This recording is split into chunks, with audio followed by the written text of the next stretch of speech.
Guys চাওক মামাই কি কথা কৈছে। লোকেল আৰ্টিষ্ট থাকিব, জুবিন গাৰ্গ নালাগে। আপুনি জুবিন গাৰ্গৰ মূল্য গম পায়নে?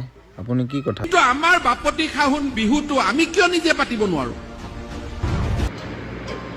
লোকেল আৰ্টিষ্টক নালাগে কথা নাই, যদি তেওঁলোকে এফৰ্ড কৰিব পাৰে তেতিয়া যাম। এফৰ্ড কৰিব নোৱাৰিলে কিছুমান জেগাতো যাব নোৱাৰিব, কাৰণ মোৰ টিমটো বহুত ডাঙৰ, খৰচ বেছি, গাড়ী বেছি। চ' সেইধৰণে মিলা মেচাৰ মাজত হ'ব, কৰিব পাৰিম কেতিয়াবা। আমাৰ মাৰোৱাৰীসকলৰ পৰা টকা লৈ বিহু পাতাতকৈ মাৰোৱাৰীসকলকে ক'ব লাগে যে আপোনালোকে ধুনীয়া বিহু এখন পাতক। মাৰোৱাৰী বহুত পইচা। ভাল আৰ্টিষ্ট আহিব, তেওঁলোক মামা আমাৰ জুবিন দা কি হয়, ভাল আৰ্টিষ্ট নহয় নেকি? আনিব, আমি তেওঁলোকৰ বিহু আমি চাব যাম। মামা আপুনি যাব অকলে, আমি নাযাওঁ, আপুনি যাই চাই আহিব।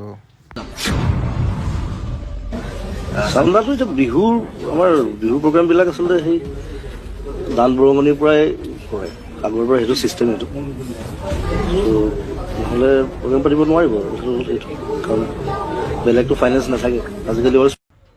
মামা আমাক অকল ন্যায় লাগে, আপুনি ন্যায়ৰ কাম কৰক, বাকী টেনশ্যন কৰিব নালাগে। জয় জুবিন দা, জয় অসম।